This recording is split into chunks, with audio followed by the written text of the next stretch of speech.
आदाब, नमस्कार। जी जम्मू कश्मीर लद्दाख देख रहे हैं आप। मैं हूं आमिर एहसन, आप सभी के साथ। राजभवन का नाम बदलकर लोक भवन किया गया है। जी हां, वजारत दाखिला के हुक्म पर यह बड़ी तब्दीली हुई है। सरकार ने एडवाइजरी जारी की है, नोटिफिकेशन जारी कर दिया है और सरकार का फैसला फौरी तौर पर नाफिज भी कर दिया गया है।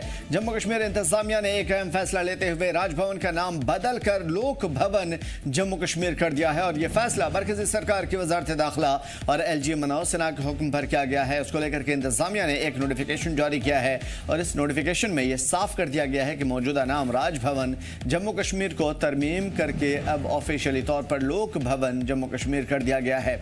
सरकार के ऑर्डर के मुताबिक यह बदलाव फौरी तौर पर नाफिज हो गया है और अब सभी सरकारी दस्तावेजात, ऑफिशियली करस्पॉन्डेंस, रिकॉर्ड और पब्लिक कम्युनिकेशंस में लोक भवन जम्मू कश्मीर नाम ही इस्तेमाल किया जाएगा। अफसरान ने बताया कि यह फैसला वजारत दाखिला के हुक्म पर और LG को कबूल किए जाने के बाद से किया गया। सभी डिपार्टमेंट और इंतजामी प्लेटफॉर्म पर नई तब्दीली का हुक्म नाफिज हो चुका है। इंतजामिया भी नई तब्दीली की जल्द से जल्द जमीनी सतह पर उतारने के लिए कोशिश में लगी हुई है। उधर नौकरी में उम्र की हद में राहत देने की कोशिश लगातार चल रही है। NC सरकार ने तजवीज को मंजूरी दे दी है। मंजूरी के लिए लोक भवन भेजी गई है फाइल। राजभवन में मंजूरी के बाद अब लोगों को राहत मिलेगी। यानी जम्मू कश्मीर सरकार ने नौकरी चाहने वाले उम्मीदवारों की उम्र में राहत देने के लिए एक बड़ा कदम उठाया है। CM उमर अब्दुल्ला ने इस तजवीज़ को मंजूरी देकर के फाइल राजभवन यानी कि लोक भवन भेज दिया है, जहां हतमी मंजूरी दी जाएगी। जी हां, अब बड़ी खबर इस हवाले से आ रही है। उम्र की सीमा जो बढ़ाई जानी थी और लगातार इस हवाले से उम्मीद की जा रही थी कि जम्मू कश्मीर में जितने भी एस्पायरेंट्स हैं उनकी उम्र की सीमा को बढ़ाया जाए, अब ये हुक्मनामा जाहिर हो रहा है और सरकार की तरफ से राहत मिल रही है।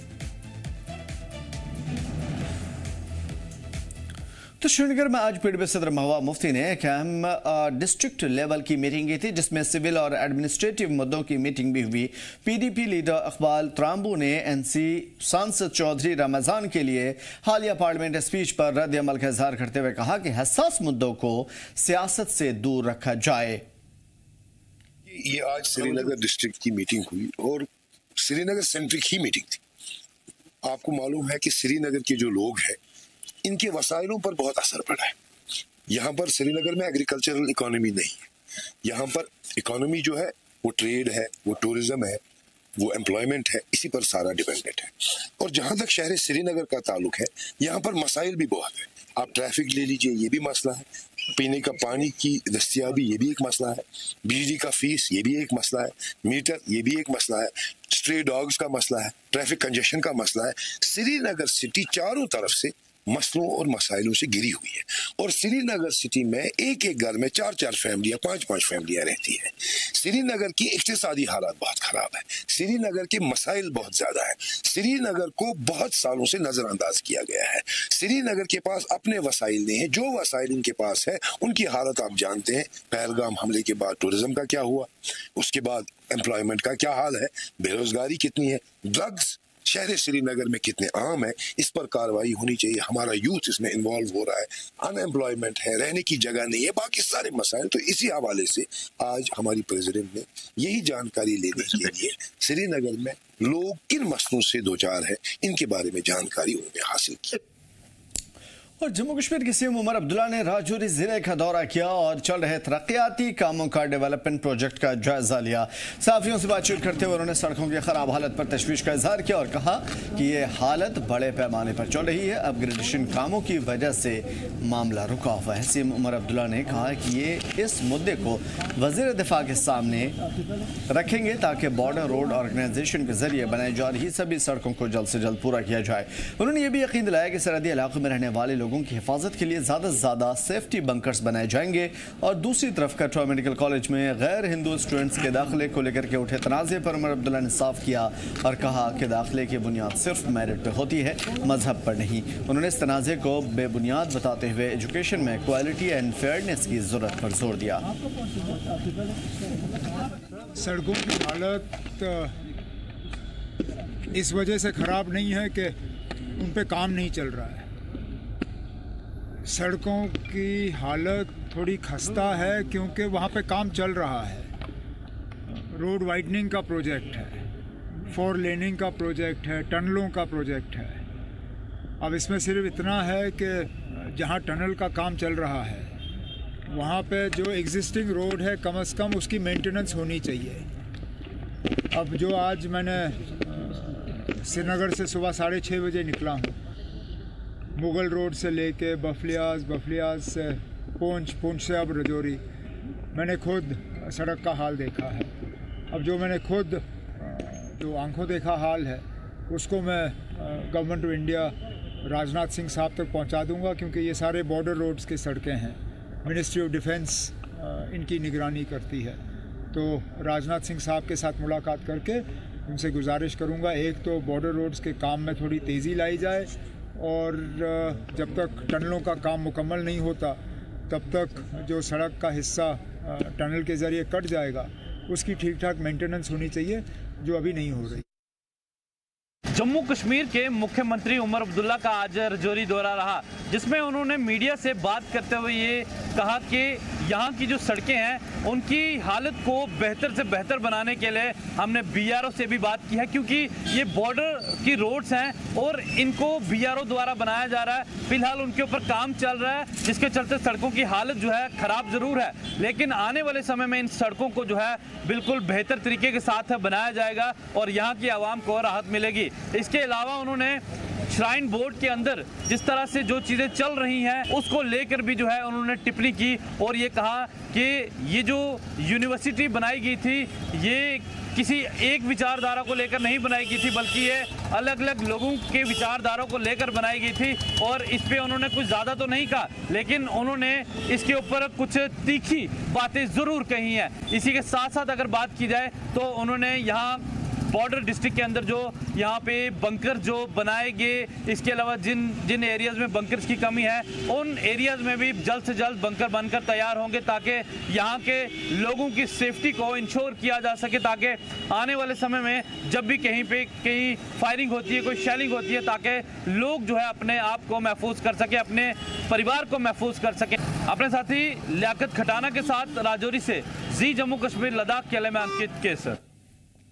पुलवामा पुलिस ने एजुकेशनल इंस्टीट्यूट के 100 मीटर के दायरे में सिगरेट और दीगर तंबाकू बेचने वाले दुकानदारों के खिलाफ खास मुहिम शुरू की है। एसआई तारिक अहमद की निगरानी में और एसएसपी पुलवामा की निगरानी में पुलिस टीम ने शहर के कई दुकानों की जांच की, सिगरेट और दीगर तंबाकू प्रोडक्ट्स जब्त किए। एजुकेशनल इंस्टीट्यूशंस के पास तंबाकू बेचने पर रोक है। पुलवामा पुलिस ने साफ पैगाम दिया है कि जिले में ऐसे एक्ट्स को बर्दाश्त नहीं किया जाएगा।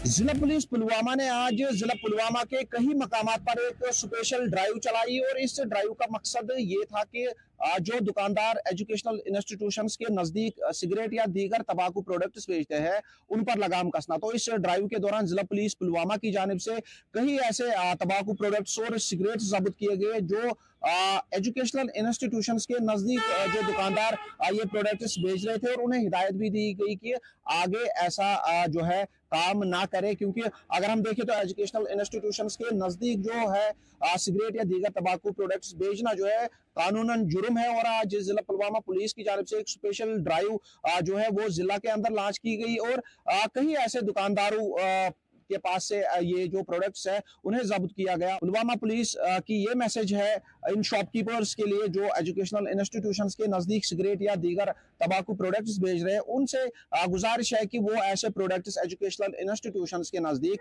ना बेचे। जी जम्मू कश्मीर लद्दाख के लिए पुलवामा से मैं Mir Burhan. Secretary district legal service authority Shopian के सेक्रेटरी मुदस्सर फारूक ने लोगों से अपील की कि वो आने वाले चौथी नेशनल लोक अदालत में अपने मामले दर्ज करवाएं और बिना किसी फीस के उनका हल यानी निपटारा करवाएं। उन्होंने कहा कि लोक अदालत रास्ता निपटारा फराहम करने यानी कि लोगों के जो मामले हैं उससे हल करने और सस्ता निपटारा फराहम कराने का एक वाहिद जरिया है। उन्होंने बताया कि लोक अदालत में सिविल मामले, compoundable case, bank recovery, marital dispute और MACT क्लेम्स वगैरह दीगर जो बाकी मामले हैं उस पर सुनवाई होती है और इससे लोगों का वक्त भी बचता है, खर्च भी बचते हैं। और ख़ास तौर पे इस मामले में लोगों को DLSA दफ्तर यानी नज़दीकी लीगल सर्विस क्लिनिक में जाकर रजिस्ट्रेशन कराना होता है और ख़ास तौर पे गाइडेंस लेने की सलाह दी जाती है। उन्होंने कहा कि अवाम की हिस्सेदारी से ज़िले में इंसाफ तक पहुँच और मजबूत हो रही है। जी जम्मू कश्मीर लद्दाख के लिए पुलवामा से मैं Mir Burhan. Secretary district legal service authority Shopian के सेक्रेटरी मुदस्सर फारूक ने लोगों से अपील की कि वो आने वाले चौथी नेशनल लोक अदालत में अपने मामले दर्ज करवाएं और बिना किसी फीस के उनका हल यानी निपटारा करवाएं। पूरे देश में नेशनल लोक अदालत का एहतमाम किया गया है, वैसे ही हमारी यूटी में भी नेशनल लोक अदालत का एहतमाम किया जा रहा है और इसी तरह इस डिस्ट्रिक्ट में भी नेशनल लोक अदालत का एहतमाम किया जा रहा है, जो कि आप सब जानते हैं कि 13 दिसंबर को। इसी सिलसिले में ये इस साल की जो है चौथी और आखिरी नेशनल लोक अदालत है और हमारी जो तैयारियां हैं, पूरी डिस्ट्रिक्ट लीगल सर्विस अथॉरिटी पूरी कोशिश कर रही है। जो केसेस इस ज़िम्मे में आते हैं उनको हमने कलेक्ट किया है और हमारा जो पूरी जो टीम है वो इसमें पूरी कोशिश कर रही है यहाँ पे कि ज़्यादा से ज़्यादा केसों का निपटारा किया जाए। तो इसी तरह से आपके माध्यम से भी हम सबको बोलना चाह रहे हैं कि 13 दिसंबर को नेशनल लोक अदालत है, इसमें बढ़ चढ़ के हिस्सा लिया जाए, इसको सक्सेसफुल बनाया जाए और जो भी इनके पेंडिंग केसेस हैं जो इस कैटेगरी में आते हैं, जैसे जो नेशनल लोक अदालत की कैटेगरी में आते हैं, जैसे कि जो कंपाउंडेबल केसेस हैं, कोई सिविल डिस्प्यूट्स हैं, कोई मैट्रिमोनियल डिस्प्यूट्स हैं या 138 के केसेस हैं, प्री लिटिगेशन केसेस हैं या और उनके जो और कोई डिस्प्यूट्स हैं, जो रेवेन्यू डिस्प्यूट्स हैं, तो वो आए यहाँ पे उसको निपटारा किया जाएगा ताकि इस नेशनल लोक अदालत को एक सक्सेसफुल बनाया जाएगा। आपको मालूम है कि 13 तारीख को नेशनल लोक अदालत होने वाली है, जो कि आखिरी लोक अदालत 2025 की है। इसमें बहुत सारे केसेस टेकअप किए जाएंगे, जिसमें मैट्रिमोनियल डिस्प्यूट्स हैं, कंपाउंडेबल ऑफेंस केस हैं या सिविल डिस्प्यूट्स हैं। हमारे डलसा में भी जैसे इलेक्ट्रिसिटी बिल्स का, वाटर बिल्स का या कोई अदर म्यूनसिपल चालान्स हैं, ट्रैफिक चालान्स, वो भी टेकअप किए जाएंगे। इस सिलसिले हमारी लोगों से मोदबाना गुजारिश है कि वो इस लोक अदालत में बढ़ चढ़ कर हिस्सा लें, अपने केसेस इस लोक अदालत में निपटारा करें, क्योंकि ये बहुत ही अफोर्डेबल होता है, इसमें ना खर्चा आता है। इसलिए हमारी गुजारिश रहेगी इस लोक अदालत में बढ़ चढ़ कर हिस्सा लें। दूध पथरी के सर्विस प्रोवाइडर्स ने एक बार फिर से एलजी इंतजामिया और होम मिनिस्टर से इस जगह को दोबारा खोलने की अपील की है, क्योंकि पहलगाम हादसे के बाद इसे बंद कर दिया गया था। उनका कहना है कि लंबे वक्त से बंद रहने की वजह से माली हालात बुरी तरीके से लोगों की ख़राब हो रही है, लोग यहाँ जा नहीं पा रहे हैं, टूरिस्ट है नहीं। उन्होंने कहा कि दूध पथरी ही उनकी कमाई का एक वाहिद और आखिरी जरिया है। जगह बंद होने से बैंक की EMI भी नहीं जमा हो पा रही। सर्विस प्रोवाइडर्स ने मांग की है कि दूध पथरी को तुरंत खोला जाए ताकि उनकी रोजी रोटी फिर से पटरी पर लौट सके। पहलगाम में हुए आतंकी हमले के बाद घाटी में जितने भी सयाती मकाम हैं उनको एहतियाती तौर पर बंद रखा गया और आज कई महीने गुजरने के बाद भी जो है जिला बड़गाम के 3 सेहत अफजा मकाम बंद है। खासतौर पर दूध पथरी की हम बात करेंगे। दूध पथरी मकबूल तरीन जगह थी जिला बड़गाम की, जहां पर टूरिस्ट हजारों की तादाद में आते थे, लेकिन पहलगाम में आतंकी हमले के बाद इसको एहतियाती तौर पर बंद किया गया और अब इतने महीने गुजरने के बाद यहाँ के जो सर्विस प्रोवाइडर्स हैं, खासतौर पर ATV मालिकान जो है, घोड़ेबान जो है या जो टी स्टॉलर्स हैं, वो लगातार इंतजामिया से अपील कर रहे हैं कि दूध पथरी की तरफ तवज्जो दी जाए, इसको दोबारा खोल दिया जाए ताकि इनकी जो इकॉनमी है उस पर असर न पड़े। हमारे साथ यहाँ पर कुछ यहाँ के सर्विस प्रोवाइडर्स है, ये क्या कुछ मुतालबा करना चाहते हैं इंतजामिया से, इन्हीं से सुनते हैं। तुम नाव है सुजान? मेरा नाव फिरदौस अहमद। फिरदौस साहब, तुम क्या काम दूध पथरी मज करान तो कत्या मुश्किलात आयो तुम, कत हालतस पे वनकस दूध पथरी अत सर्विस प्रोवाइडर्स? गो दूध पथरी मज 2-4 वरी ATV एसोसिएशन पानी ATV चलावा तो वन गई पे यह पहलगाम वाक़ गो, अन पे गो यह दूध पथर बंद, बाकी गो सोरे टूरिस्ट पुलिस गई यल, मगर यह दूध पथर सन गई यल। अम मजीद गुजारिश कर्म yes MLA Sobers Saifuddin Bhatt Sobers, ex-MLA हकीम अहमद यासीन सोबस या MP पार्लियामेंट मेंबर आगर रुहला सोब, क्या रुहला सोबस बह चीज गुजारिश कर तम अजुक तान सान दूध पथर कत कर्म कह, तम दूध पथर कत सन कर्म जही वनक तान, क्या तमिस वोट ये सात पार्लियामेंट इलेक्शन फटो वोट ये त्रमत, मगर तम अजुक तान दूध पथर कत कर्म कहीं। अत दौरान खुद अकिस टाइमस यन पे बंद योर दूध पथर ये करस तमिस गुजारिश सन कत पकना ब्रो पार्लियामेंटस मज दूध पथर यल। यम बार बार ये वन ये सिक्योरिटी रीजन ये दूध पथर गई यल कहीं, ये हिसाब वनकस पे 20,000 रुपये पर मंथ किस्त भर ATV सह सबील कहीं। वन कि बैंक मसल ATV तुम लोनस पे किस्तन पे तुजम, तिहद तरफ आय ना कहीं तुम सहूलियात फराहम कर या तमो त्रे ना किस्त फिलहाल कहीं, ताकि युत काल बे दूध पथर यल ग तो तम पे भरू तुम किस्त? ना टोटल न कहीं, अ टोटल कह बैंक के तरफ कह मैसेज या कह इन्फॉर्मेशन ना तुम त्रो रेत 4-5 यह करो थोड़ा डिले पथ पान निमो तह कोरुक न यह प्रथ मंथ पे किस्त भर। हालात कित माली हालात कित वत वन दूध पथर अंद पकम लुक रोजान कित माली हालात वह फाइनानस यह गर जमीन वमीन कुन अड़न बिचारन सह जमीन तह कहीं, या गर मिसाल खानदारी हज जेवरात बाकी चीज यम चीज कर तथ मकलावन फाइनेंस वन गई परेशान तह नश जान कत्या मुश्किलात तुह क्या कम तुह दौद पथर मज करान तो वनकस कम हालात दौद पथर ATV चलावन तो यम सात कम यल तम सात हालात असल यम सात कम बंद गई तो तम सात हालात जाना अल्लाह ताला बेहतर सन हालात कत गई अस वत मुश्किल गई तो पहलगामस मज सानिया गो तथ कोर सारे मजम्मत तथ पे रज तिमन कि तथ गई मजम्मत तिमन तो अलबत्ता अगर वह इंसाफ ही अला हुकामन तो वारिया नश गई थक तो गस तो वो गवर्नर सबस गुजारिश कर बे मरकजी हुकूमत गुजारिश कर अगर तुम गरीबन हूं इंसाफ ये तुम त्रो यल क्या वनकस बैंकन तल दबामत वनकस बैंक पे बार ATV डाबा सरस कर अल्लाह ताला कह होटल तो कह नत कह तो गुजारा कह चलान तस चलान बैंक के जरिए तो लिहाजा कर गई लाज जबरदस्त लाज गई वनकस कत्या तीत नौजवान ATV चलान लोनस पे ATV तो तम वनकस माली हालात तम खराब हथ पे ATV ये तकरीबन 10-15 गुर तो बे अपर डाबा चलान फोटोग्राफर यम गाइड सारी खास कर लगभग 10-15 गाम अंद अंद चाय तन तो रोजगार करान बिल्कुल लास कह सबील बिल्कुल कह सबील तो वन क्या गुजारिश कर LGS पे मरकजी हुकूमत तान बाकी गई तसलिया तिमन गुजारिश कर मेहरबानी कर गरीब आवाम के लिए इंसाफ जी नाज़रीन, इनकी बात से ही जो लहजे से ही पता चलता है कि कितनी तंगदस्ती में इस वक्त ये जी रहे हैं, माली हालत इतनी इनकी कितनी खस्ता हो गई है। फिर एक बार इन्होंने LG इंतज़ामिया से अपील की है कि दूध पथरी को रीओपन किया जाए ताकि इनके जो माली हालत है वो फिर से अच्छी हो जाए और ये बैंक का कर्जा अदा कर सके। जिला बड़गाम से मैं जम्मू कश्मीर लद्दाख के लिए नूर लमी। और बडगाम ज़िले के खान साहब MLA ने अफसरान को ऑर्डर दिए हैं कि वो सभी तरक्याती प्रोजेक्ट पर तेज़ी से काम करें और उन कामों को तरजीही बुनियाद पर हल करें। ये वो तरक्याती प्रोजेक्ट हैं यानी डेवलपमेंट प्रोजेक्ट जो आमतौर पे तमाम तर डिस्ट्रिक्ट में चल रहे हैं। उन्होंने दूध पथरी CEO और फॉरेस्ट डिपार्टमेंट को भी आने वाली सर्दियों के लिए तैयार करने के लिए सलाह दी है और तमाम तर इंतजाम को फौरी तौर पर पूरा करने के ऑर्डर दिए हैं। ये खान साहब कॉन्स्टिट्यूंसी खाग के बगैर, खाग की मैं दूसरी ले रहा हूँ, खाग साइड की, तो इस खान साहब साइड की अफसरों की एक मीटिंग थी। इसमें रिव्यू था। एक तो ये था कि आने वाले बर्फ के लिए हमने क्या क्या तैयारियां रखनी है, रोड के मुतालिक, रोड क्लियरेंस, स्नो क्लियरेंस कैसे होगी।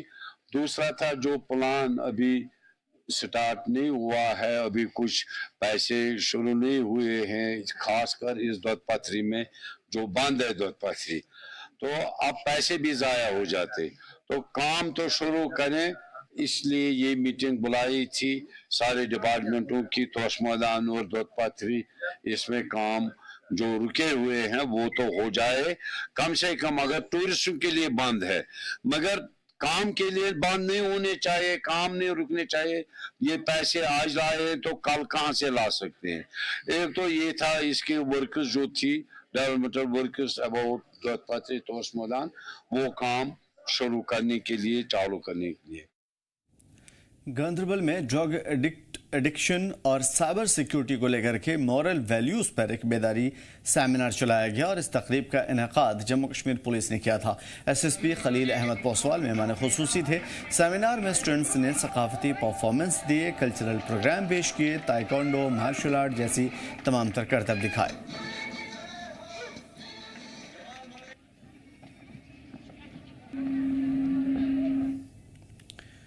गांधरबल में assistant regional transport officer Arif Parvez Shah और उनकी टीम ने जिले के कई जगह पर ट्रैफिक कानून की खिलाफ वर्जी करने वालों के खिलाफ खासतौर पर मुहिम चलाई है। इस दौरान कई लोगों के चालान भी काटे गए और जिन्होंने कानून तोड़े या तोड़ने की कोशिश की उनको भी वार्निंग दी गई या फिर चालान काटे गए।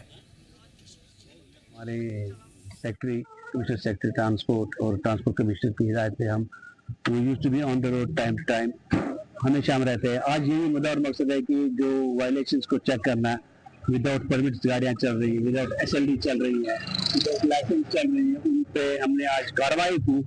तो as per motor vehicle act उनको हमने बुक किया, कुछ को चालान किया, चालान किए और कुछ लाइसेंस हमने रिकमेंडेशन फॉर सस्पेंशन की, ताकि एक मैसेज आए ट्रांसपोर्टर्स में कि हम बिना कागज के गाड़ी आगे न चले। कि अब सेशन चेंज हो गया है, तो मैंने जस्ट 2 days बैक कल ही मैंने ज्वाइन किया। In fact with in 2 or 3 days हम एक मीटिंग बुलाएंगे ट्रांसपोर्टर्स के साथ, एक फिक्सेशन करेंगे टाइमिंग का और हिदायत ये भी देंगे कि वो ज़्यादा टाइम रास्ते में न लगाए।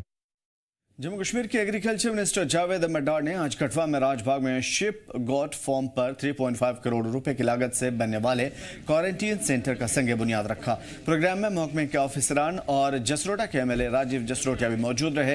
एग्रीकल्चर मिनिस्टर ने ऑफिसर्स को ऑर्डर दिए किसानों की सेहत और उनकी सहूलत के लिए जम्मू कश्मीर दोनों जगहों पर जानवरों की मंडियां कायम करें, ताकि किसानों को सीधा फायदा हो। नहीं होगी। अभी हमारे डायरेक्टर जो हमारे शीप हस्बेंड्री के हैं मोइन साहब बता रहे थे कि काफ़ी पोटेंशियल है लाइव स्टॉक में, ख़ासकर इस डिस्ट्रिक्ट में। और ये जो यहाँ हमारा फार्म है इसको हम अपग्रेड कर रहे हैं, यहाँ अपग्रेड करने की कोशिश करिए। हमारा यहाँ बड़ा फार्म है, बहुत पहले से है। अब हमारी कोशिश है कि अंडर HADP इसको थोड़ा अपग्रेड किया। 3.5 करोड़ का प्रोजेक्ट है, जिसकी आज हमने फाउंडेशन रखी और उम्मीद है कि अगले साल तक ही कंप्लीट हो जाएगा।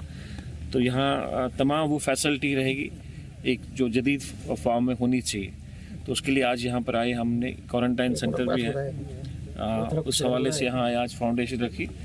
तो ग्रेजुअली जो है इस सेक्टर में इम्प्रूवमेंट हो रही है। और कठवा जिले में फर्टिलाइजेशन डिस्ट्रीब्यूशन सेंटर पे किसानों को जबरन नैनो यूरिया खरीदने के लिए मजबूर किए जाने का मामला सामने आया है। किसानों ने शिकायत की है कि खाद तभी दी जा रही थी जब वो नैनो यूरिया की बोतल भी खरीद लें, जबकि उसकी फसल को इसकी जरूरत ही नहीं थी। किसान इस शिकायत के साथ किसान मेले में पहुंचे, जहां उसने एग्रीकल्चर मिनिस्टर जावेद अहमद से खिताब के दौरान बातचीत की। मामला रखा, पुलिस ने पहले उसे रोकने की कोशिश की थी, लेकिन बाद में उन्होंने मिनिस्टर के सामने पूरी बात रखी। शिकायत को संजीदगी से लिया गया। फौरी तौर पर इस मामले को हल करने के लिए कहा गया है और लगातार गड़बड़ी को रोकने पर नजर रखी जा रही है।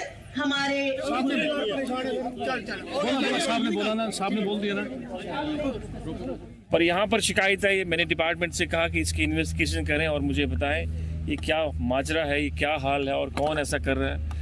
और ये सब जब रिपोर्ट सामने आ जाएगी तब पता चलेगा, उसके बाद हम कार्रवाई करेंगे। मोस्टली कहते हैं कि डीलर जो है जब भी कोई खाद देता है या कुछ देता है, यूरिया या पोटाश वगैरह देता है, उसके साथ ये नैनो यूरिया हाथ में दे देता है। देखो ज़बरदस्ती वाला तो नहीं है। अगर जो ग्राहक होता है वो खुद लेना चाहता है, उसकी अपनी मंशा होती है लेने की, तो ठीक है।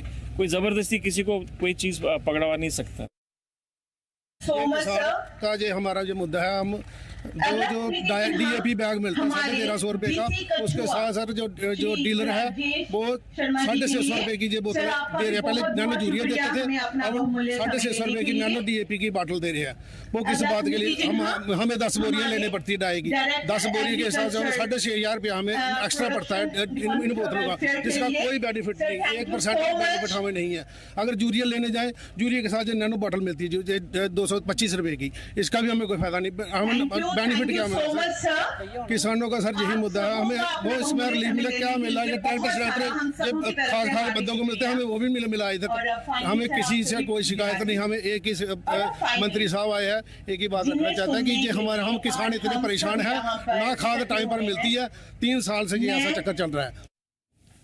Chamber of commerce and industries Kashmir यानी CCIK ने देश के मुख्तलिफ रियासतों से आए हुए टूरिज्म प्रोफेशनल्स के एक बड़े डेलीगेशन के साथ स्पेशल इंट्रैक्शन प्रोग्राम का एहतमाम किया। प्रोग्राम में MLA मुबारक गोल और जम्मू कश्मीर टूरिज्म डिपार्टमेंट के सीनियर लीडरान थे। अफसरान ने बताया कि आने वाली सर्दियों में टूरिज्म को बढ़ावा देने के लिए कई बड़े प्रोजेक्ट इवेंट्स मुनक़िद किए जा रहे हैं। MLA मुबारक गोल ने कहा कि सरकार ने इस इलाके में माली हालात को मजबूत करने के लिए सयाहों की तादाद बढ़ाने के लिए कई स्कीम्स तैयार की है। आज जो डिस्कशन या मीटिंग हुई वो टूरिज़्म के बारे में ही थी। जो अटैक के बाद यहाँ पे थोड़ा सा इफेक्ट हुआ है टूरिज़्म को लेके, तो उसके रिगार्डिंग डिस्कशन करने के लिए हम लोग आए थे।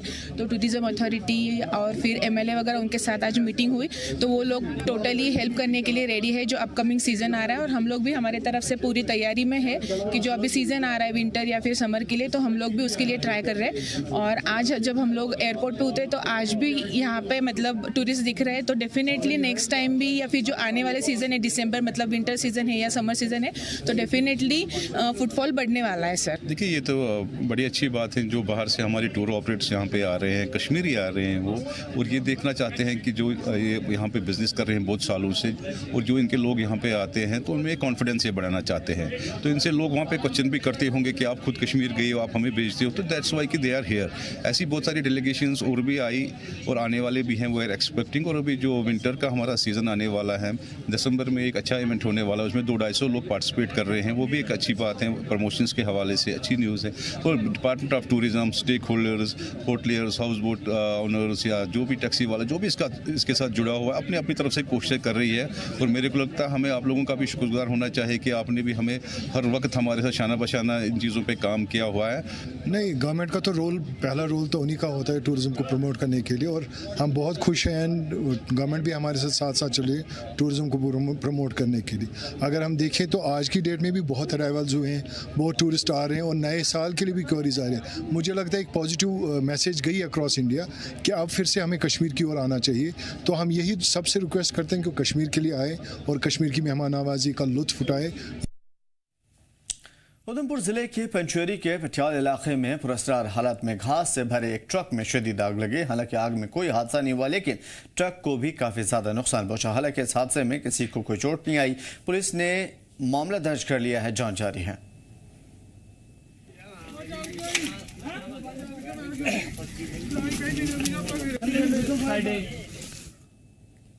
लद्दाख में सर्दियों की शुरुआत के साथ ही टेम्परेचर में लगातार गिरावट आ रही है और आज के मौसम में खासतौर पर रिपोर्ट के मुताबिक लेह में 6.6 डिग्री सेल्सियस करगिल के अंदर रिकॉर्ड की गई और -4.8 डिग्री रिकॉर्ड ईस्टर्न लद्दाख में यानी कि न्यूमा में रिकॉर्ड की गई थी। सबसे ज्यादा -13 डिग्री सेल्सियस टेम्परेचर यहां पे न्यूमा में दर्ज किया गया था। महकमे मौसमियात के डायरेक्टर सोनम लोटस ने बताया कि अब तक कहीं भी भारी बर्फबारी की इत्तला नहीं मिली है और अभी सभी के मुताबिक 15 दिसंबर 2025 तक कोई भी बर्फबारी होने का इम्कान नहीं है।